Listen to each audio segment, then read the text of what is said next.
Même dans le gouvernement, il y a 8500 chaque jour pour la moto là la fleuve Congo hôtel Mbongo ezali. Mais la bongote, vous mais la bongote, hein vraiment. Basokoda na basala kanini, basokoda na basala kanini. Mutu na bino pendant 1 mois, pendant 1 mois to ka Joski. To l'élève na pendant 1 mois za kana avant na ndoko malili bongo na ba crise sanitaire ngo bo. Peut-être il y a manque de moyens pour mais si tu organiser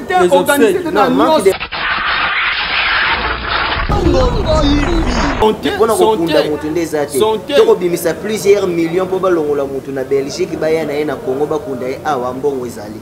Pour le reste des personnes mbongo ezala.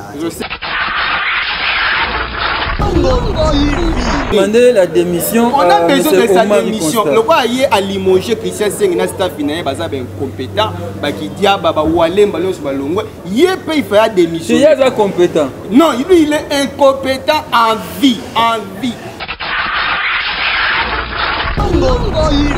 Le constat ça se voit directement donc alors qu'on a une solution na vie na ye mon personnel et après OK na non mais attends ba tampon na ye akolo bia makambo ya ba stomac l'équipe na biso peut ba jouer à malonga te politique à malonga exact ko benga ba grand joueur ba ya 18 ans na bokomi demi-finale combien de fois une fois à Pamba pe azati lelo président au lieu déjà à niveau peut-être il y a pasteur.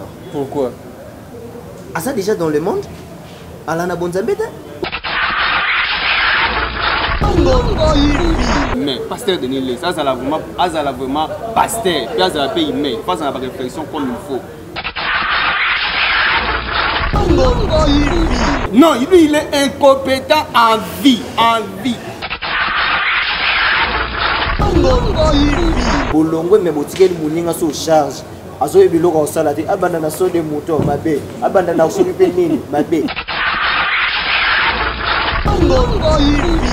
PPRD soki bazalaki plutôt FCC soki bazalaki bato bayoka ka soni balingi bazala bato moko babeti penza marteau na mesa tant politique politique to kosala so eloko pour ça la déclaration bongo na TV na écran ça non pas sa personne. C'est normal à Singapour wana mais pendant les 18 ans manière nini ba travailler qui si Ozala et salama bongo na pour Joseph Kabila Kabanga pendant 5 ans sur 6 ans pouvoir ça là qui 5 ans na ko ayiba qui sur 2 ans na pouvoir. Sauf que le Finks Papa Tshisekedi aboyaki député Mulumba aboyaki ba député ba siéger Ozala mabende soki bango ba nga basala yango po ba telemela fachi wana pe biso Muyibi détournement Kimuyibi il dépêche pas ça Kimuyibi et ça vole et ça détournement Mwana mokonzi moko le seul et l'unique président de la République pour attendre ça mwana na eto pe bana na na Congo ça Joseph Kabila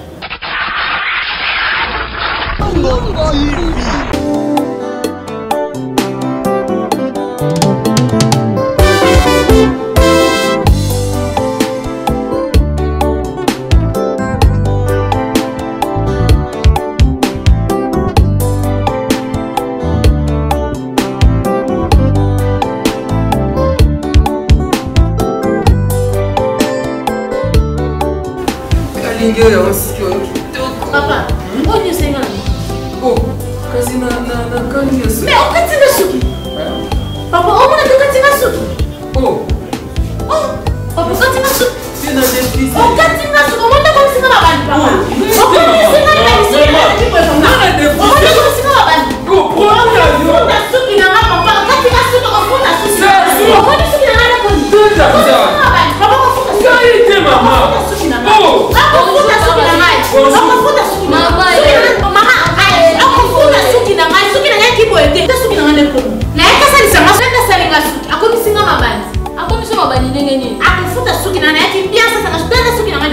Mama, akati usugi ndenge osaleli produit nini Maman Nangai, tu as produit installé Zazu, produit ya kala, basali la damo sous-souté. Et quand il est sous des communautés, la salle a posé l'idée à la catastrophe. non katanga sumde papa Ah, tanti j'ai une fille au point où tu le levis pour dire c'est la suite donc quand singa nga suki na wana yaka awa kala bakata nga suki te tanga depuis na koma na suki bele tala yango mo siki to ko kwa yo tu le lo yebite et lo ba aussi la suki na Pour les cheveux brillants et pleins de santé que vous aimez, faites confiance à la gamme Edith Marquis Beauty. Edith Marquis Beauty, produit 100% naturel pour satisfaire toutes les femmes, les enfants, mais aussi les hommes. Batata Mabandi. Soliché Zouami. Avec la marque internationale Edith Marquis Beauty, vous y trouverez aussi la pommade, shampoing, huile miracle et la pré-shampoing pour la réparation et les traitements de vos cheveux. Utilisez la marque Edith Marquis Beauty pour bénéficier de ces 3 actions. Alors, ne posez pas de questions pour savoir où se vend le produit Edith Marquis Beauty, puisque c'est une marque internationale. Il vous suffit tout simplement d'appeler au numéro Sokobengi Ozamo Bimba. Edith Marquis Beauty, la protection et la garantie de nos cheveux. Edith Marquis Beauty, solution à la souki na biso.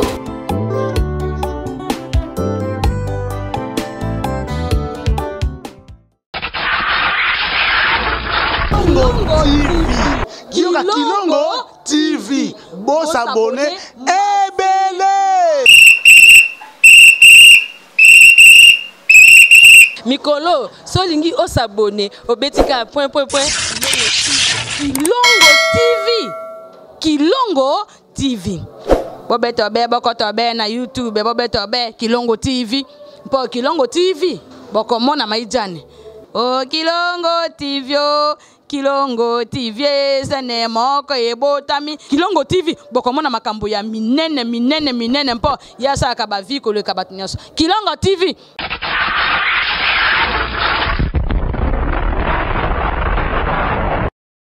Photo bana partout bande balanza Kilongo TV mbote na biso mbote lelo tozana émission na biso debout congolais boyebi wap to lobaka congolais telema to beta lisolo lelo to sala analyse na bande ko moko to sana bango analyse to solola to soloma makambo ebele ekosa moi bien na mpanzi koto na Kingsley Karis Kalamba. Bonjour Karis. Bonjour Ndeko Rabi Mafinga. Voilà tozano a pour analyse lelo n'est-ce pas? Et c'est nous aéro kabola po bandeko nyonso to banaka Kilongo TV bayebi ndenge nini to sanganaka pona kopesa bango o eza consistant. OK. Et tozape koto yo na ndeko Fleck bonjour. Bonjour Rabi Mavinga, c'est nous avons mis Bilao Yamba, Yarozasu na Kilongo TV. Ouais, Kitoko, lelo to beta lisolo, to ça analyse FCC Baïmabe pendant un temps bande wa FCC ba gardaki silence basé ko lobaté na autorité morale JKK Joseph Kabila Kabange ba garder silence basé ko lobaté lobby Raymond Chibanda président ya cellule de crise ya FCC. C'est vrai crise est na FCC pour batikali na 150 députés azo senga poste où ya porte-parole ya opposition na Assemblée nationale. Bobi poste ande vumela tangu lai mutu azakate opposition ezaki bazana na dispersion donc bazana na opposition belé sikoyo FCC boyi batikali ba mona opposition ba tous ba ke union sacrée. Tout ça analyse a tu ba isa avantagé est-ce que isa droit na bango ils ont droit aux constitution to il faut pas senga ba su ba pesa ba on peut ndenge IDP ça za o senga ngokala tikala pe ko zo yango ti gouvernement Samba le Conde depuis premier ministre Ilunga Lukamba a démissionné ti lelo ba noma Sam Lukonde a tikali ko bimisaka gouvernement te tozo kende 2 mois est-ce que ils ont un avantage ya mboka ndenge ya union sacrée to bazo ko sala gouvernement te po union sacrée ba kotiamo ebele misusu nezi ba kotiamo kana loyenge to yeba ba détail union sacrée beta lisolo ya IGF ou eza inspection générale des finances ba ko kanga ba mingi Nikolo ba keti na fédération ya football ba komi ko yeba te nani aliaka mbongo ya football na biso mpona kodiffuser bamatch en direct ekendaka wapi tozwa badetail na bandeko tofai na bango eflex nani ya koéclaire biso est ce que Constant Omar to nani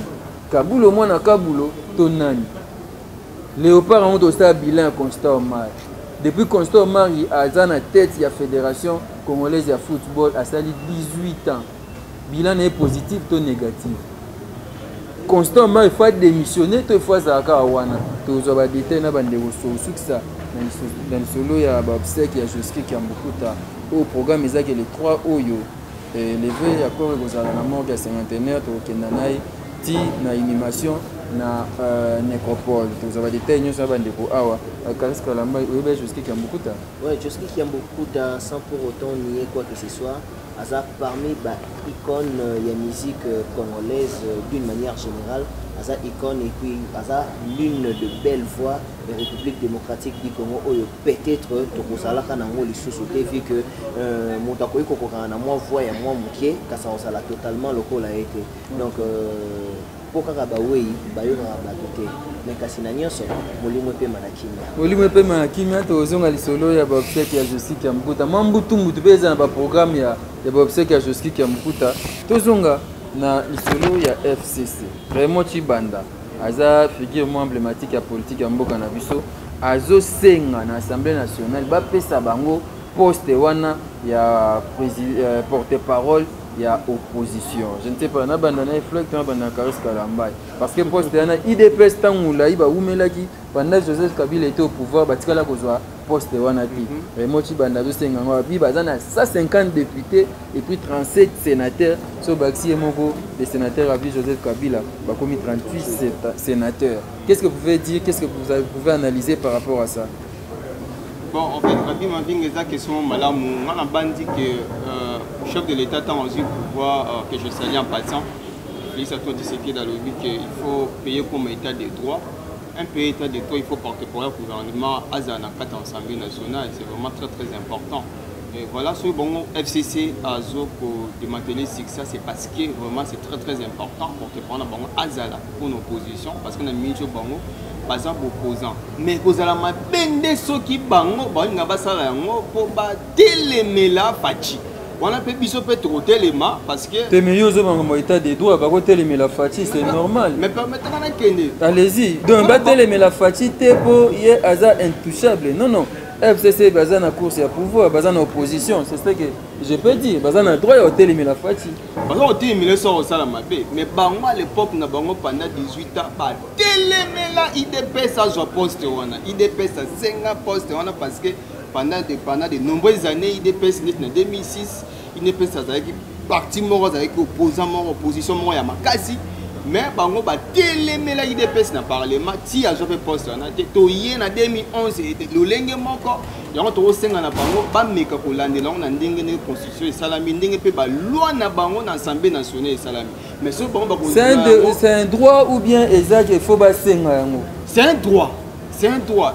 ba senga yango te c'est un droit alors tango eza droit il faut processer ces al moment que ce processus ya malamu ezate ba landeli position ya malamu ezate bien sûr otika pe bongo pe mutu moko poste etika la vie ozala esalama bongo na époque Joseph Kabila kabanga pendant 5 ans sur 6 ans pouvoir salaki 5 ans na ko ayibaki so pe 2 ans na pouvoir donc yoko ça mabongo donc soki bango pe babani processus ya mabe biso pe otoza kuna mpona totala lisu gola lisu tokotelemela bango poste union sacrée évidemment biso union sacrée tokotelemela bango poste ne kotika la vie c'est parce que état de droit esengi processus oh monsieur IDPS a quoi kozwa poste wana te ba on ba na logique normal ba na 150 députés je ne sais pas qu'est-ce que la façon na bango kenele ba façon bon bazo kenele za et que ne vraiment et que ne ba malamu te neti côté ni ke malamu te que non, c'est d'ailleurs digestion à bon déjà 150 députés et puis 36. C'est la raison pour laquelle basé un poste wana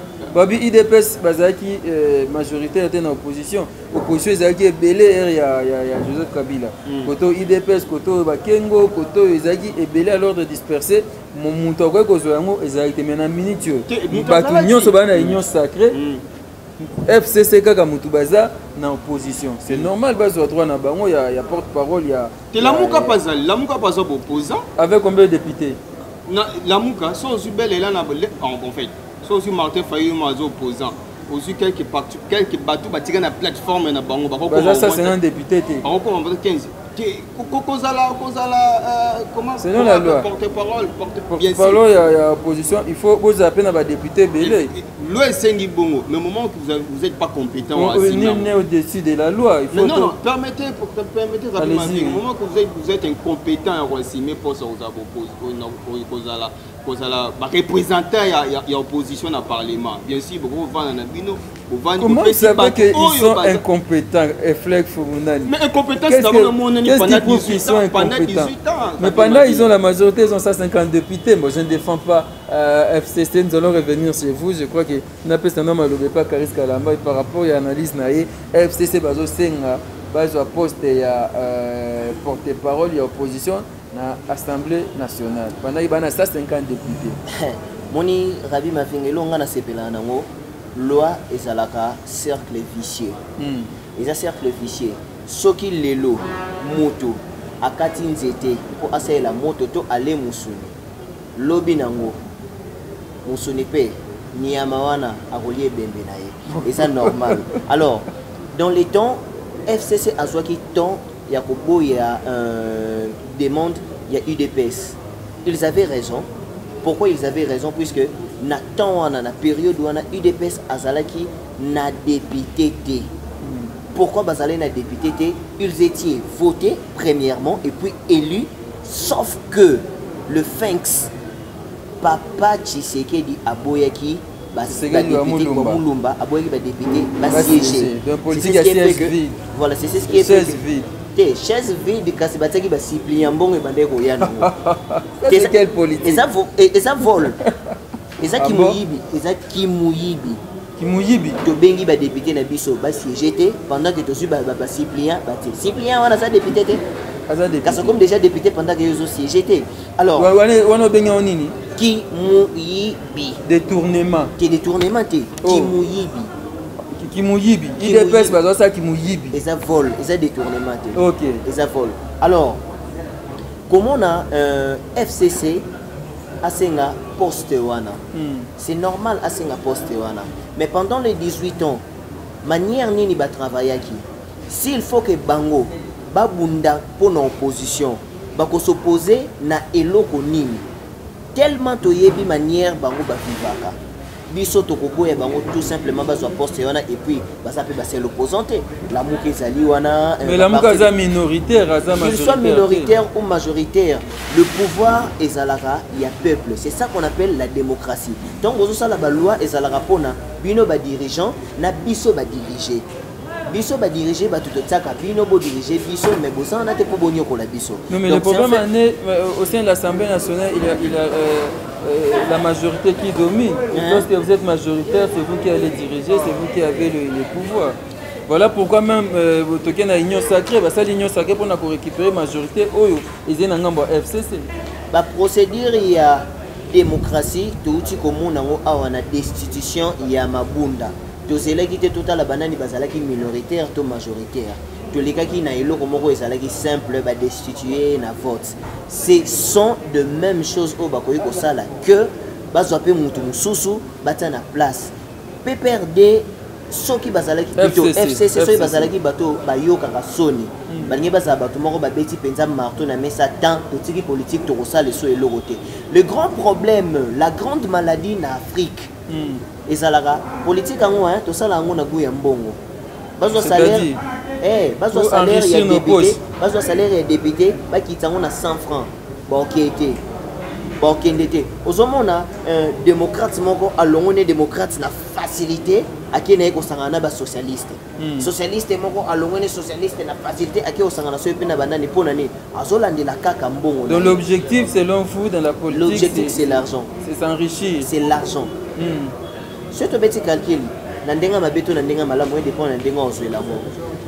Moi na mokonzi moko le seul et l'unique président de la République pour attendre ça moi na naeto pe bana na na Congo saka Joseph Kabila. Sifa Kabila tanga awa tazu diplôme d'état na yewa. Si awate Junior Kabila atanga kana ujani za awate et le reste bana bango basawa. toza wana te biso toza kaka na place oyo etali makambo ya pouvoir ou soit poste oyo azwa diplôme ne awa namona fête na la République démocratique du Congo mais les restes bazalaka otangi wapi na Sorbonne non otangi na lycée des Jean-Louis Bourson bango bazalaka bon sauf que biso posa na biso ezali FCC azwa poste yana te ils ont assez travaillé basali eloko te pendant 18 ans milelo na milelo bolongwe me botikeli muninga so charge azoye biloko osala te abanda na so de moto mabe abanda na sokipe nini mabe toza na posa na bino te na opposition totika bato mosusu balide bino bozala non na nsima c'est un fait normal. Le business a ses idées, FB International Agence a ses abonnés. Le fret Europe, RDC a retrouvé son identité. Pour l'envoi de vos colis, bagages, véhicules et autres, courrier express à destination Kinshasa RDC, une seule agence, FB International. FB Business et pas Fiston Bassene, à Biloko Tozane. Maringa 72. Maringa 72, j'explique. Alors, Maringa 72, FB International. Nakasavubu, elle dit que Nakasavubu. Ça va sauter na Nakasavubu na Maringa wana. La sécurité de vos bagages sont assurées en un voyage rapide et à bon port, quelle que soit la quantité. Du déposage jusqu'à l'entreposage, FB International assure comme jamais. Alors jamais. Nous organisons des frais aériennes et maritimes. Awana FB International Business. Biloko et Komaka, Peto Zouaka. Pour plus de contacts, International. FB International. Souka. FB International. Danger. FB International. Dégâts. FB International. Balobi kunande masolo ya kati. Mosusu olela. Mais FB International yango ni masolo.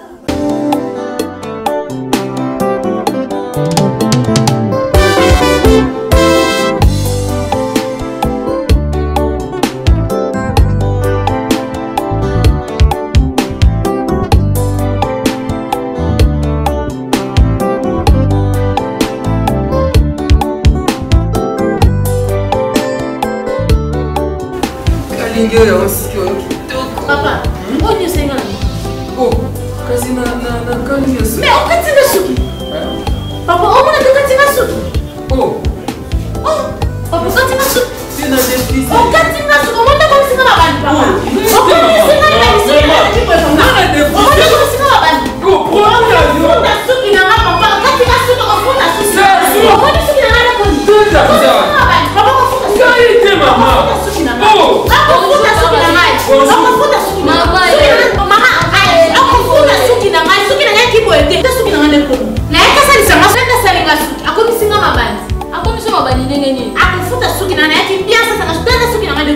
Mama, akati usuki ndenge nini? Osalili produit nini? Mama na ngai, tala produit asali. Zazu. Produit ya kala. Basali ya kamo susuti. E kati yesu de komi ngai. Na sala ko suki dana kata usuki. Non, katanga suki de papa. Ah, tanti. J'ai une fille au polo ti le lebi pour le osala suki donc kamo singe. Nga suki na wana yaka awa kala bakata nga suki te. Tala nga de kuna koma na suki bele tala.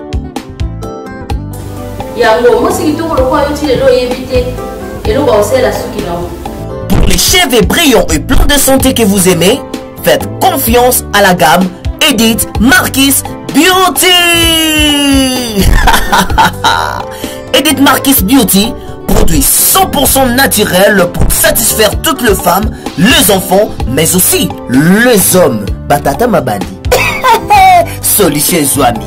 Avec la marque internationale Edith Marquis Beauty, vous y trouverez aussi la pommade, shampoing, huile miracle et l'après-shampoing pour la réparation et les traitements de vos cheveux. Utilisez la marque Edith Marquis Beauty pour bénéficier de ces 3 actions. Alors, ne posez pas de questions pour savoir où se vend le produit Edith Marquis Beauty, puisque c'est une marque internationale. Il vous suffit tout simplement d'appeler au numéro Sokobengi Osamo Bimba. Edith Marquis Beauty, la protection et la garantie de nos cheveux. Edith Marquis Beauty, Solution à basuki na biso.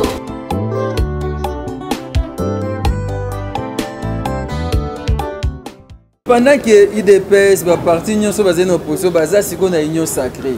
Mutu aza habilité to parti aza habilité ya ko récupérer poste wana ya porte-parole opposition, c'est ezaka FCC. Donc à ce moment on peut dire que FCC est dans l'opposition. Mavinga, politique à mboka ngoto e bagelo to salate. Même IDPS tia zo pouvoir bongo. Si lelo ba e ba te ke ba zo pouvoir bandima ngoto ba sala kaka na opposition. Alors le mieux à faire le pouvoir dans l'opposition. Dans l'opposition. Le mieux à faire bango pe baliba ko na bêtise te. Balobi Kabila salaka 18 ans. Ça soit sali so peu plus de 20 ngandi. Biso so qui peut to sali 30 ans na pouvoir. Ça fait 36 ans. Voilà. Biso soki tosali plus de 26 ans na pouvoir mabeza puis yango bazolinga baleka soso na glissement et loko oyo bango batelemelaka FCC dans les plutôt PPR et ça be polémique abe sola lobby nani nego nanga a lobby que photo to ki na ba élection babite photo ki nanu na la réforme. La réforme et tout ça. Mais qu'est-ce que vous pensez? Donc FCC base sur poste dans l'opposition, c'est-à-dire vous avez peur, les amis du pouvoir ont peur, il y a FCC dans l'opposition. Parce que FCC a joué. Le problème c'est que nous allons procéder comme il faut. Au moment que si c'est ça réellement, ils sont incompétents, ils sont compétents à assumer poste, ils peuvent assumer cette responsabilité. Au cas où Baza est incompétent, parce que déjà Bilan. Mais comment vous qualifiez l'incompétence à nos amis à FCC? Parce que Bilan a 18 ans, il Baza qui majorité dans le pouvoir, ça c'est l'autre côté. Déjà, l'IDPS bloqué, c'est comme aujourd'hui FCC bloque. À l'époque, l'IDPS aussi bloqué. Nous allons revenir sur ça, je crois qu'on va évoluer, Caris Kalamba. Avant Union Sacrée, FCC bloc, le président a rompu qui coalition, il y a FCC Cash, après a nommé Premier ministre Michel Samba Lukonde, un jeune de 43 ans et vraiment intelligent. Un homme trop jeune, après qu'on a de la carrière politique, mais à qui déjà n'a pas posté la politique. Non, il continue à ça. Il continue à ça. Le vieux qui a été Premier ministre, et puis comme il a Sénat. Oui. C'est ça les grands problèmes. Depuis Batia, Sama Lukonde, Premier ministre, il y a 2 mois. Gouvernement Ezobima Karate, gouvernement il y a Union Sacrée Ezobima Té. Parce que le FCC bloc. Cette fois-ci pour que le gouvernement bima, pour la sortie du gouvernement, est-ce que le FCC continue à bloquer ou bien encore ça prouve déjà l'incompétence du côté il y a Union Sacrée? Qui va commencer? Allez-y. Le grand problème, hein, c'est pas l'FCC. Pendant un moment, surtout il y a lutte, il y a UDPS. Basala qui wana ko préparer ba militant na bango na ba tête na bango juste kaka pour na lutte. Ba bande ko préparer bango te pour na ko trôner. Et tant on va jouer pouvoir, bazoye baté nini to ko sala, to ko bandela wapi, to ko zongela wapi. C'est-à-dire IDPS pendant 32 ans on se va pour na kaka pour na ko kaka lutte kaka ba lutter kaka ba zo pouvoir mais ba bande ko préparer ba na bango te. Quelque part, c'est aussi incompétence. Incompétence totale. C'est incompétence. IDP, c'est compétence, mais finalement, où tu es la politique. Les gens ont tout commis pour ça la politique. Pour qu'on ait un bon mais ceux qui ont peut-être sciences politiques, tu peux aussi être dans auto-école, soit école de formation. École de formation et politique. Et on a la mieux pour que déjà n'a bagage avec une position. Le grand problème est là qui tant que c'est qui te passer la dissolution il y a parlement. Qu'est-ce que nous avons dit na bateau yo bandima qui te diluer parlement? Qu'est-ce que nous avions promis? On a dit quoi? On leur avait promis par poste ministériel. Ils étaient au nombre de combien? Tous en a combien de ministères? Tant que komi wana. C'est comme montonyo surtout ngai na fotaki.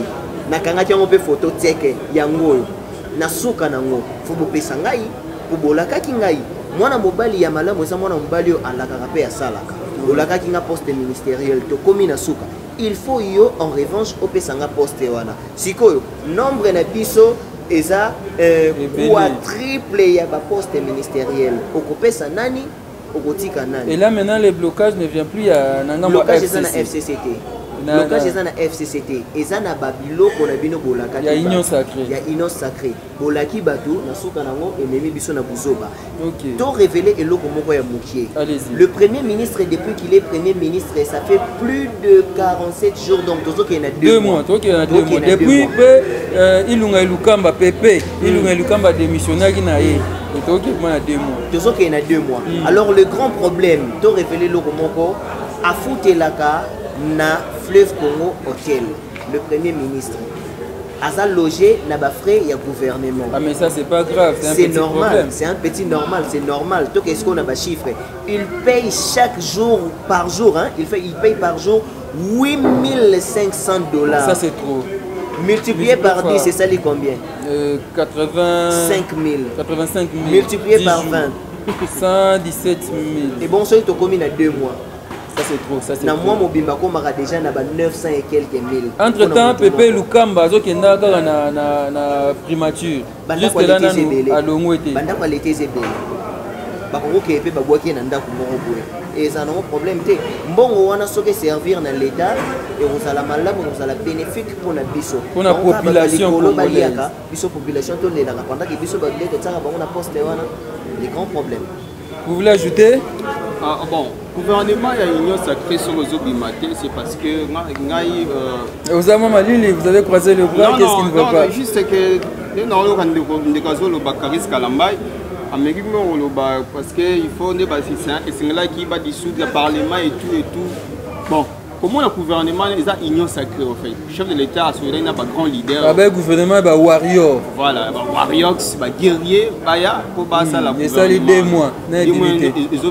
C'est parce que au moins déjà, ceux-là qui poste, il faut appeler ça dans chaque parti, dans chaque leader, Jean-Pierre Mbemba, Moïse Katumbi et tout. Ça, on est vraiment proche de Moïse Katumbi.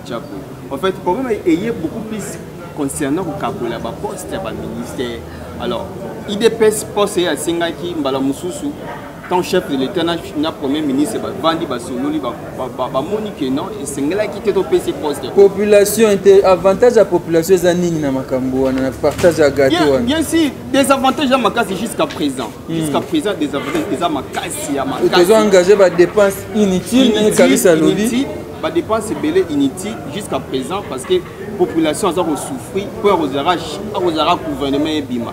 Il y a un peu ça vraiment pas simi. Il y a un chef de l'État, azala vraiment chef de l'État, pleinement président, pas décider plus vite possible. Oh, le ministère a démissionné. Voilà pourquoi mon même ministre de l'État a une compétence dans le notoire. C'est passé parce qu'on a démissionné. Alors il faut que le gouvernement bima bien avant pour permettre de engager sur la dépense évidemment parce que le premier ministre Sama Outiko Lobalobi précipitation et beau différencier urgence na précipitation. Voilà. Voilà. Que notre ça la pré. Et ça la vraiment et ça la sortie. Mais 2 mois est-ce que ça précipitation kaka? Bon, parce que il y a un pour ça vraiment temps, parce que bien on a pour le bien gouvernement ba warriors. Il faut qu'au moins que le mois liboso PIB na biso matamment pendant 3 ans na tika inango. Vous savez que vaut mieux la fin d'une chose que son commencement. Donc pour ça faire il y a mandat qui s'est dans le mais déjà ça s'annonce mal.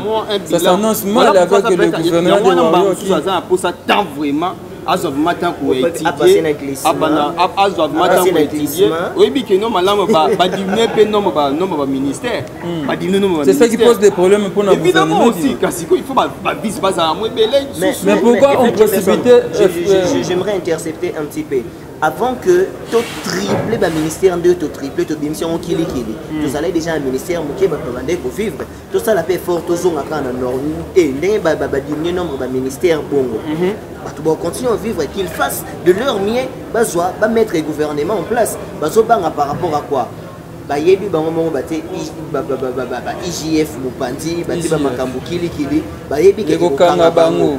C'est ça les grands problèmes. Na yoka ki bazo ben inspection générale ya finance ba kende au samba na parlement ba si bango oh bino ne boya samba et pas na biso ba miyibi siko ngana samba pas na binombo en guise de quoi il obina au Karis Kalamba démission à Costa au Mali ba bazo senga démission na tête ya la Fédération congolaise de football et puis aussi que ça m'a cambouillé je sais qu'un mais avant ça j'ai suivi Denis Lessi le prophète des nations Denis Lessi pour Yaouti la Yaya Naye Charles Lessi et avec beaucoup de regrets abi Joseph Kabila il matanga te ba pasteur rebelle ba matanga te asiliki fera yete wera yete asiliki et puis kangel ba makanda et beaucoup réagir ndeni par rapport ya c'est un fait normal. Ils ont fait normal, ils ont maintenant appelé ça une invitation. Ceux qui ont Nathan Naraya, soit ils n'attendent voilà, on a fait même à connaître ça dans téléphone. Il dit que non, le président honorait le mieux payé du monde. Il y a Joseph Kabila, le président honorait le mieux payé. Parce que des fois c'est rendre il gagne plus de 600 000. On ne parle pas les termes de finance. Est-ce qu'il devrait se rendre dans l'obsèque? Il y a Pasteur Charles. Les obligations. Et comment vous analysez la pensée de Denis Lessi? C'est vraiment une pensée hors humaine. Donc Denis Lessi, c'est hors humain. C'est hors jeté, mais hors humain. C'est vraiment une pensée hors humaine. Et c'est quand il y a passé dans mon même Azol, il y a un pasteur connu au Congo. Azala quitté. Au contraire, c'était quel pasteur comme ça? Il a cité le nom? Oui, il a cité le nom de pasteur Moïse Mbiye. Pasteur Moïse Mbiye, pasteur Francis. Là, c'était quelques noms pour que apporte Léopold nous tombe beaucoup à comité. Ça suffit en fait. C'est une obligation au faire le les obligations. Qu'est-ce que vous pouvez dire au pasteur Denis Lessi par rapport à ça? Président. Pasteur Denis Lessi, vraiment pasteur, il faut la réflexion comme il faut. Pour ça, la déclaration, on a TV, un écran, ça n'a pas sa personne. Ça n'a pas vraiment sa personne. Il faut vraiment vraiment Moutou. Aïe, bah bien réfléchir, bah. Pasteur Moutombo. TV tombe la TV quoi il ça. Aïe bah vraiment. C'est pasteur Moutombo. Aza loko la JB ya ba pasteur ya lobité. Jibalata ba Yoji. Vous avez suivi? Oui, je l'ai suivi. Jibalata ba Yoji. Ça te fait rire. Non, pasteur Denis Lessi. Problème est anime. Je ne sais comment peut-être Robin pasteur ou vieux Toyaya. Non, Nandenga Malam to Nandenga Mabe et dépend Nandenga Yoswela. Le grand problème est ça que Tolongo lié déjà à un niveau peut-être il y a pasteur. Pourquoi? Ah ça déjà dans le monde? Alana Bonzambeta? Oh, yo comme na pouvoir on la battu à pasteur. C'est impossible ngai na kindo et pas naé atanga luboko. Mais batumsu ba okende so yo okete batumsu ba okende. Batumsu ba okende. C'est un prophète. Na place alo baramakamba fali ferré na makambo ya pasteur wera na makambo ba inonsa ba lume ya pamba zona solution ba tampon na yo et ozala mieux okiata mopo mongijo azeli solution tu n'es plus un bon pasteur. Non, tu n'es plus dans le chemin. En fait, alors tant ozolela pona makambo ya dei oyeba que bato nyonso tuté bayaka akolela na mutu tokoki kopesa na bambote na koyeko yambo pa na ngai mais oza proche na ngate oza intime na ngai te soko leli que le président honoraire ayaki te azalaki proche na yo te azalaki intime na yo te tomona pe ko proche na ye ko moi jikaka te jikaka déjà apesa pe na popularité na bandundu atike loko wana ya bilobela déjà olembongo na opa Joseph Kabila ekoki olingi suso lia pa Tshisekedi okolia na yo olinga susu olia abi kuna ba okabate ba politiciens ya cash ba okabate azamuta lokoso ça se voit directement donc alukanda nous solution na vie na ye moko personnel et après ok na non mais atana ba tampon na ye akolo ba makambo ya banani il za mutu ya Arche de Noé c'est-à-dire masuwa Noé ba innocent ba ya ba ferre ba fali ya Arche de Noé mutu nyonso ya et tous les gâteaux les tables mususu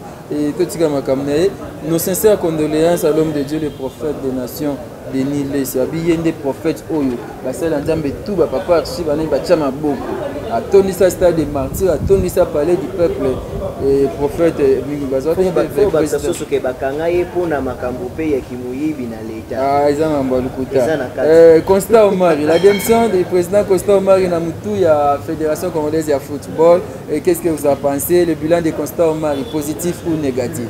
On commence chez les sportifs Fleck Jefferson. Négatif de mort, 18 ans de rien. Mais Omar, 21 ans. 21 ans. Non, de 2003. Lui, il était président. Hein? Donc, on va prendre un président. Oui. Président de la Fédération congolaise de football jusqu'en 2021. Négatif. Football congolais, amateur. Tu as un sponsor à BNT. Vodacom Liga paie ça à $100 000. $100 l'équipe championne. L'équipe championne. Et ressemble à joueur mort. Et ressemble à l'équipe joueur à BNT. Dans le monde actuel. Le joueur à BNT. Équipe on est bimsaka combien d'années? Combien d'années? Équipe roi vite roi Mazembe dépassera. Et belé en bongo. tu as un sponsor à bien té, tu as un stade à bien té, c'est parce qu'il y a un fonds de gouvernement. Il y a un fonds de gouvernement que notre gouvernement a un projet sportif et malonga national. Alors lui, dans la fédération, et l'autre, comment vous dites vous dites bilan négatif, c'est par rapport aux infrastructures? Évidemment. Ou bien par rapport au résultat Congo. La dernière fois, RDC coupe en 2009, coupe en 2016. Rabi Mavinga, Chan est le côté. Chan est la 4e compétition dans la Afrique. La première compétition dans la Afrique est la Coupe d'Afrique des Nations, au début, il y a Seigneur Cannes. Deuxième, il y a Champions League. Troisième, il y a Coupe à Confédération. Champions League, Chan est le côté. Chan est le individu. Coupe du monde, quand tu as 18 ans, tu as Coupe du monde. Dans 18 ans, on a RDC a battu 3 fois l'éliminatoire à Coupe du monde. Il y a 2006, il y a 2010, il y a 2018, avec Costo Marc. L'équipe n'a pas joué à Malonga, les politiques à Malonga, et ça a été un grand joueur. Il y a demi-finale combien de fois? Une fois à Pamba. Puis Azati le président à vie. Il fallait démissionner. Il y a le but à reposer. Mais il fallait démissionner. Donc demander la démission. On a besoin de sa démission. Le roi a limogé Christian Seng, il a staff incompétent. Qui dit il fallait démissionner. Il est compétent. Non, lui il est incompétent en vie. Nous avons un thermomètre au misérable compétence à Batou. Évidemment, mais tout la bilan, Rabi Mavinga. Tout la bilan. Il y a RDC, à sa compétence au bêta finale. Il y a Cannes. Depuis 2003, Tilelo. Mais Bazambi va bêter la finale à Cannes, dans la Côte d'Ivoire. Bazoukou. Mondial.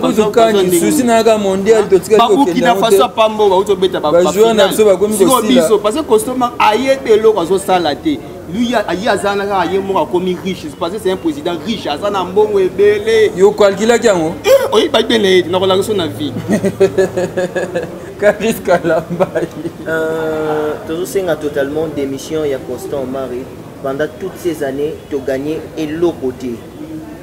Étant président de la fédération, nous devons reconnaître que Constant Omari est une grosse pointure dans le monde, en Afrique, mondialement. Pour ça, on dit que FIFA, Constant Omari a la Hawana. Mais il n'y a pas ces années. À ta vie, tu as lié injustement. Il y a le bâté. Au Mazembe, au Lupopo, au Sangabal, en le bélo côté. À l'Andelaka et l'autre côté. Les lots Gabon ont été établis Mingete. Mais nos frères journalistes et sportifs, ça les efforts à découvrir et l'autre comment et quoi ils sont Gabon. Pour nos joueurs par rapport au lieu de naissance. Alors le bélo côté. Donc cette fédération l'année. Mais à lobby tozongi wa tosan. Bon disqualifié Gabon bino le croit besoin deuxième bon matin. C'est simple. Beaucoup Coupe d'Afrique. Quand on équipe en bon, tu as politique. Non, tu as président bien, coach bien. Un pays de 80 millions d'habitants va jouer à Mavinga. Comment on a 800 000 à la Coupe d'Afrique? Par l'équipe Sonani. Tout ça au mari. Tout ça, la malédiction du football congolais s'appelle Omar. Vous croyez que cette malédiction a commencé il y a 18 ans? C'est depuis longtemps, non? Non, c'est depuis longtemps, en 2002, de Beta Canabien. En 2000 de Beta Canabien. Après, il faut faire signe qu'il faut te citer, vous comprenez. Nous allons parler maintenant des obstacles du fait Joski Kiambokuta. Joski Kiambokuta décédé le 7 mars 2021. Il est né un certain 14 février 1949 et il est décédé à l'âge de 72 ans.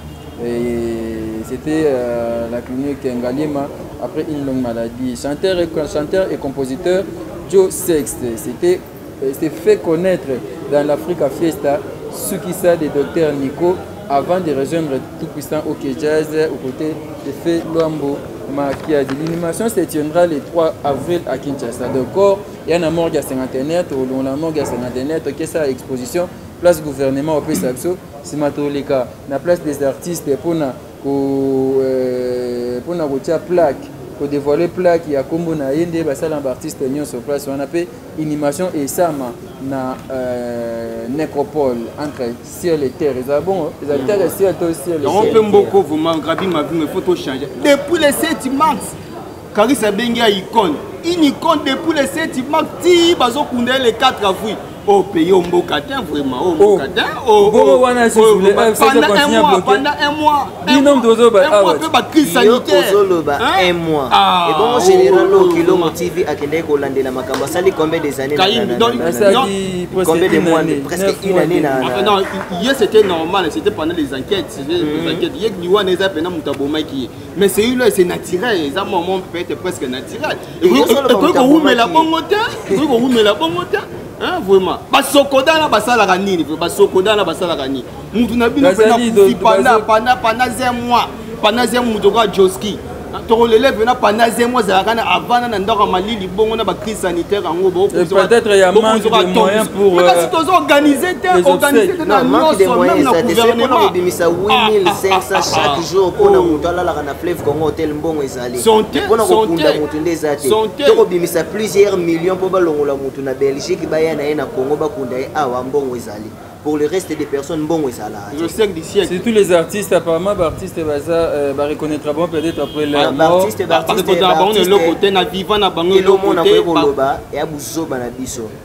rapport à quoi? De ton vivant, au Yébagindeni, il y a comme 1017, il y a comme Bongelate.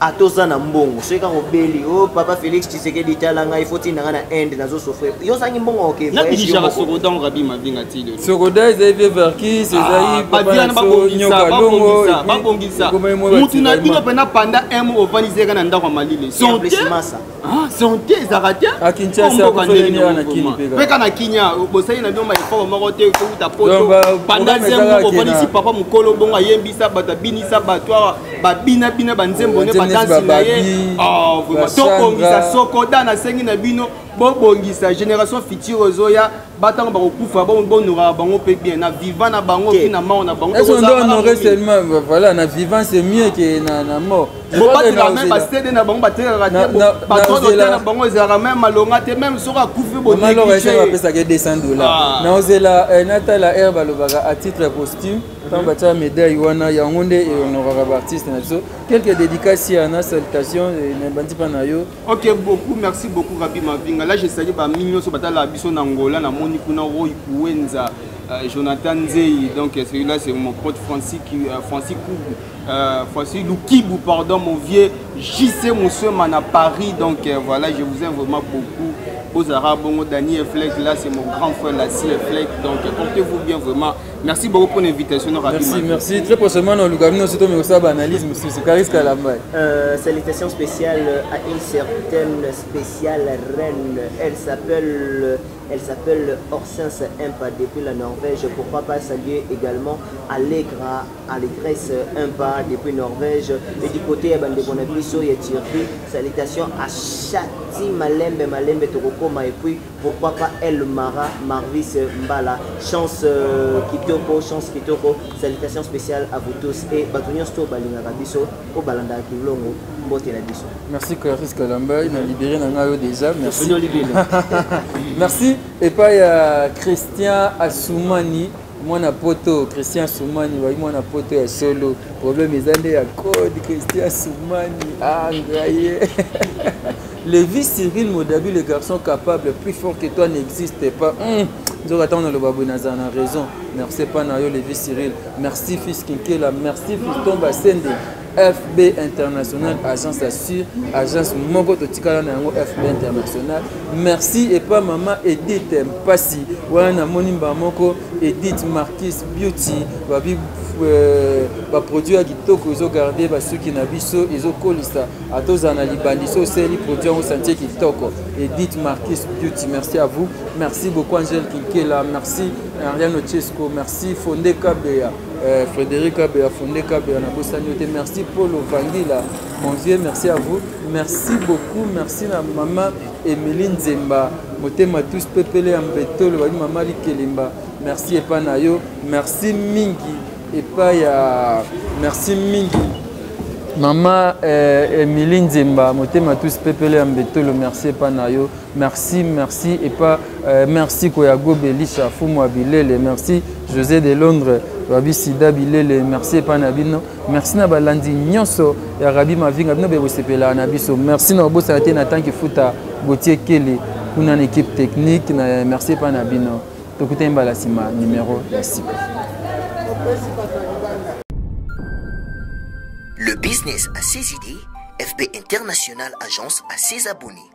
Le fret Europe, RDC, a retrouvé son identité.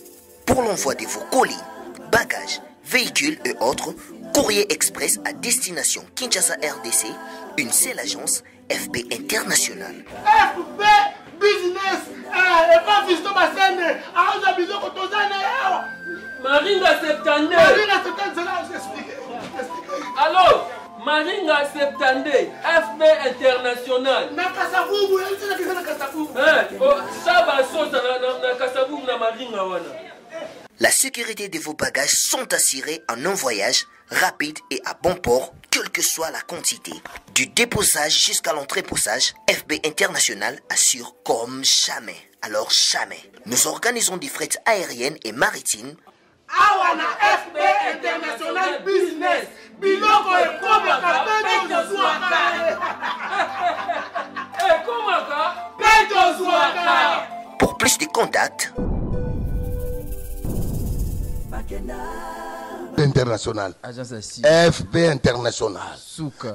FB International. Danger. FB International. Adega. FB International. Balobi kunande masolo ya kati. Mosusu olela. Mais FB International yango ni masolo.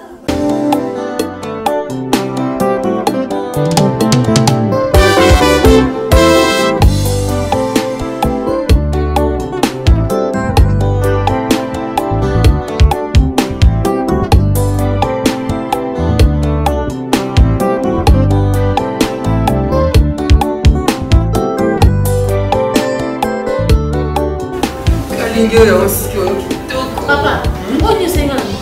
Oh, kasi na kalinga suki. Mais on katinga suki. Papa, on a de katinga suki. Oh, papa katinga suki. Tu n'as des fils. On katinga suki. On a comme si on a bani papa. On a sénat la suki. On a des fils. On a comme si on a bani. Go, prends l'avion. On a suki na papa. Katinga suki. On a suki. On a suki na la kon. Deux affaires. Papa, on a suki. Qualité maman. Oh,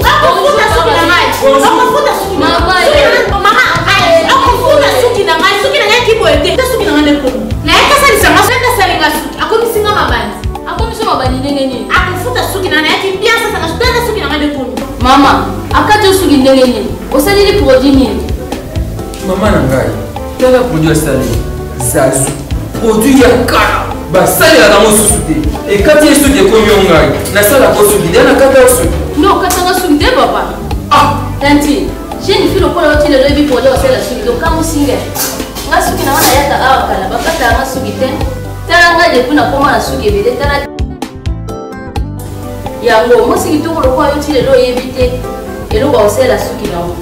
Pour les cheveux brillants et pleins de santé que vous aimez, faites confiance à la gamme Edith Marquis Beauty. Edith Marquis Beauty, produit 100% naturel pour satisfaire toutes les femmes, les enfants, mais aussi les hommes. Batata Mabandi. Solichez Zouami. Avec la marque internationale Edith Marquis Beauty, vous y trouverez aussi la pommade, shampoing, huile miracle et l'après-shampoing pour la réparation et les traitements de vos cheveux. Utilisez la marque Edith Marquis Beauty pour bénéficier de ces 3 actions. Alors, ne posez pas de questions pour savoir où se vend le produit Edith Marquis Beauty, puisque c'est une marque internationale. Il vous suffit tout simplement d'appeler au numéro Sokobengi Osamo Bimba. Edith Marquis Beauty, la protection et la garantie de nos cheveux. Edith Marquis Beauty, solution à la sous-guinadiso.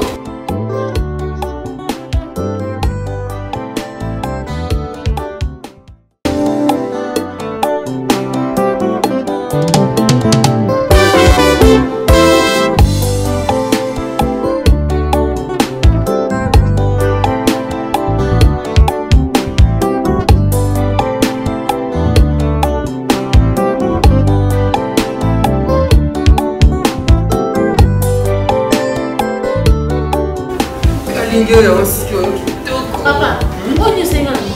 Oh, Mais on continue Suki. Papa, on va continuer Suki. Oh. Papa, continue Suki. C'est dans des fils. On continue Suki. On va comme si on va pas. On va comme si on va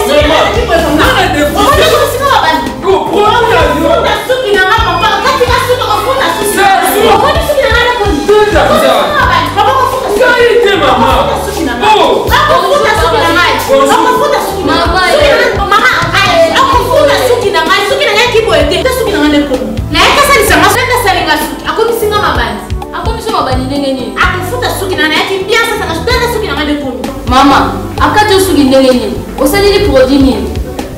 Mama nangai. Tala produit sali. Zazu. Produit ya kala. Ba sali la dans susuté. Et quand il est de komi ngai, na sala ko suki na kata suki. Non, katanga suki de papa. Ah, tanti. J'ai une fille au point où il est levé pour dire osala suki. Donc comme singa. Nga suki na wana yaka awa kala. Bakata nga suki te. Tala nga de kuna koma na suki bele tala.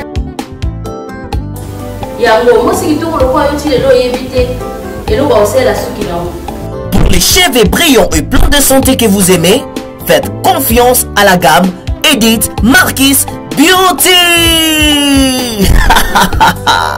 Edith Marquis Beauty, produit 100% naturel pour satisfaire toutes les femmes, les enfants, mais aussi les hommes. Batata Mabandi.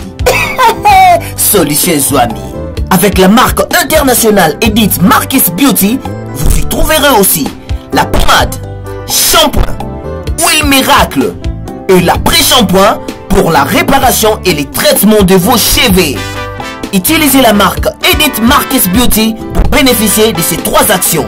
Alors, ne posez pas de questions pour savoir où se vend le produit Edith Marquis Beauty, puisque c'est une marque internationale. Il vous suffit tout simplement d'appeler au numéro Sokobengi Osamo Bimba. Edith Marquis Beauty, la protection et la garantie de nos cheveux. Edith Marquis Beauty, solution à la Suki na biso.